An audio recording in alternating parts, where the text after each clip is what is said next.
இதுவும் அதே மாதிரி செவ்வாயினுடைய எனர்ஜி பலவீனமாக ஆக்குறாரு. இதுவும் வந்து இந்த விஷக்கன்னிகா அப்படிங்கிற தோஷம். குருவே சரணம், குருவே துணை. இறை பக்தி டிவி பார்வையாளர்களுக்கு என்னுடைய முதல் வணக்கத்தை சொல்லிட்டு, குறிப்பாக நம்ம நிறைய ஆன்மீக தகவல்கள், ஜோதிட பரிகாரங்கள், தாந்திரிக பரிகாரங்கள் தொடர்ந்து பதிவு பண்ணுறோம். இந்த சேனல் மூலமாக நீங்கள் புதுசாக பார்க்குறீங்க அப்படின்னா இந்த சேனல் சப்போர்ட் பண்ணுங்கள். இந்த பதிவில் ஒரு பெண்ணுடைய ஜனன ஜாதகத்தில் சனி மற்றும் செவ்வாய் என்ற கிரக சேர்க்கை ஒரு சில இடங்களில் அமைய பெற்றால் அந்த ஜாதகி விஷக்கன்னிகா அப்படிங்கிற ஒரு தோஷத்தினால் பாதிக்கப்படுவாங்க. இந்த தோஷம் பயப்படும்படியாக எதுவும் இருக்காது. நான் சொல்கிற மாதிரி சில பலன்களை தரும். அதை நம்ம சரி செய்ததுக்கான ஒரு சில எளிமையான பரிகாரங்களும் நம்ம வந்து இதில் சொல்கிறோம். இதில் வந்து செவ்வாய் சனி, செவ்வாய் அப்படிங்கிறது ஒரு பெண்ணுடைய ஆற்றல், அதாவது சக்தி அப்படிங்கிறது செவ்வாய். அதுபோல் ஒரு தைரியம் அப்படிங்கிறது செவ்வாய், கணவனை குறிக்கக்கூடியது செவ்வாய். ஒரு பெண்ணுடைய பல், ஆண்களுக்கும் பல்லை குறிக்கக்கூடியது வந்து செவ்வாய் தான். இருந்தாலும் இந்த பெண்களுக்கு சொல்லும் பொழுது இந்த செவ்வாய் சனி சேர்க்கை கடகராசியில் அமர்ந்தால் செவ்வாய் பலவீனம், செவ்வாய் இங்கே எனர்ஜி குறைஞ்சிருவார், செவ்வாய் வந்து கடகத்தில் நீச்சம் அடைஞ்சிருவார். சனியினுடைய கிரக சேர்க்கை இங்கே ஒரு 2 மடங்கான பாதிப்பை செவ்வாய்க்கு கொடுக்கும். அப்படிங்கிறதுனால இந்த மாதிரி சனி செவ்வாய் கிரக சேர்க்கை கடகராசியில் அமர்ந்தாலும் அந்த பெண்ணிற்கு ஒரு வகையில் செவ்வாயினால் தோஷம் ஏற்படுகிறது. கணவனுடைய வளர்ச்சியை திருமணத்திற்கு பிறகு அது தடுக்கும். கணவன் வளர முடியாமல் சிரமப்படுவார்.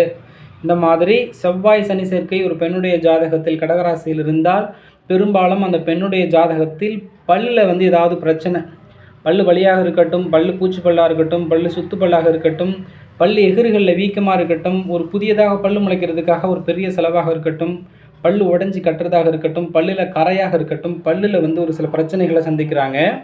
அதுபோல் செவ்வாயினுடைய இன்னொரு வீடு காலபுருஷனுக்கு 8வது இடமாக விருச்சிக ராசியில் சனி பகவான் அமர்ந்து தன்னுடைய 9ஆம் பார்வையாக வந்து செவ்வாயை திரும்பவும் பார்க்கும் பொழுது இதுவும் அதே மாதிரி செவ்வாயினுடைய எனர்ஜி பலவீனமாக ஆக்குறாரு. இதுவும் வந்து இந்த விஷக்கன்னிகா அப்படிங்கிற தோஷம். விஷக்கன்னிகா தோஷம் வந்து நிறைய முறைகளில் சொல்லலாம். இதுவும் வந்து விஷக்கன்னிகா தோஷம் அப்படின்னு நம்ம வந்து உறுதியாக சொல்லலாம்.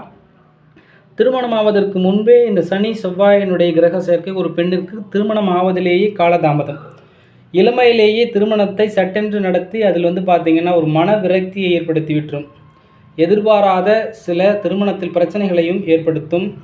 இதுவும் வந்து பார்த்திங்கன்னாக்க திருமணத்துக்கு பிறகு என்ன ஆகும் அப்படின்னா, திருமண வாழ்க்கையில் ஒரு கணவன் அப்படிங்கிறது செவ்வாய், சனி அப்படிங்கிற கிரகம் ஒரு சில விஷயங்களை பொறுமையாக கொடுக்கக்கூடிய கிரகம். நிறைய சிரமப்படுவாங்க, கஷ்டப்படுவாங்க.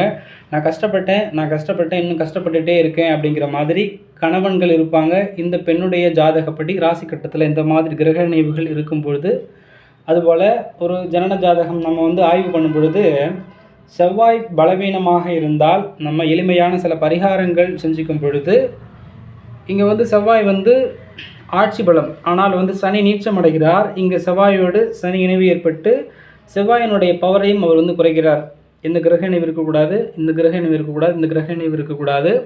இதுக்கு வந்து இந்த கிரக இணைவு இருந்தாலும் குரு பகவான் பார்வை இருக்கும் பொழுது, குரு வந்து உங்களோட ஜனன ஜாதகத்தில் ஒரு 5ஆம் பார்வையாகவோ அல்லது 7ஆம் பார்வையாகவோ 9ஆம் பார்வையாகவோ இந்த கிரகங்களை பார்க்கும் பொழுது கொஞ்சம் வந்து அவரை சரி பண்ணிடுவார். சில விஷயம் வந்து சரி பண்ணிக்கலாம். அப்படி இல்லைங்கும் பொழுது நம்ம கட்டாயமாக இதுக்கு ஒரு எளிமையான பரிகாரங்கள் செஞ்சுக்கிறது நல்லது.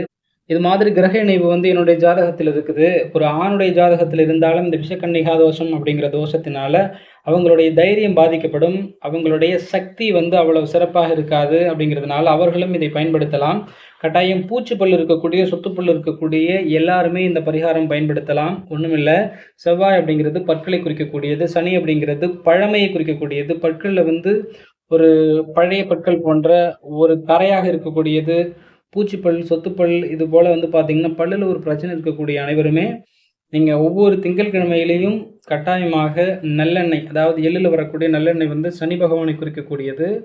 நல்லெண்ணெயினால் வந்து வாய் கொப்பளிக்கணும். தினசரி காலையில் எழுந்திரிச்சு வாய் கொப்பளிக்கும் பொழுது இது வந்து பார்த்திங்கன்னா இந்த கிரக இணைவில் இருக்கக்கூடிய அந்த தோஷம் சரியாகும். தாந்திரிகமாக நீங்கள் ஒவ்வொரு வாரமும் திங்கள் மற்றும் சனிக்கிழமைகளில் இதை வந்து கட்டாயம் பண்ணலாம். ஒரு 5 வாரம் செஞ்சு பார்த்திங்கன்னா 6வது வாரம் நிறைய மாற்றமும் சில விஷயம் உங்களுக்கு கனெக்ட் ஆகிறதும் உங்களுக்குமே தெரியும். ஒரு தெய்வ வழிபாடு அப்படின்னா செவ்வாய் அப்படிங்கிற கிரகத்தினுடைய அதிதேவதைங்கிறது சுப்பிரமணியர், முருகன்.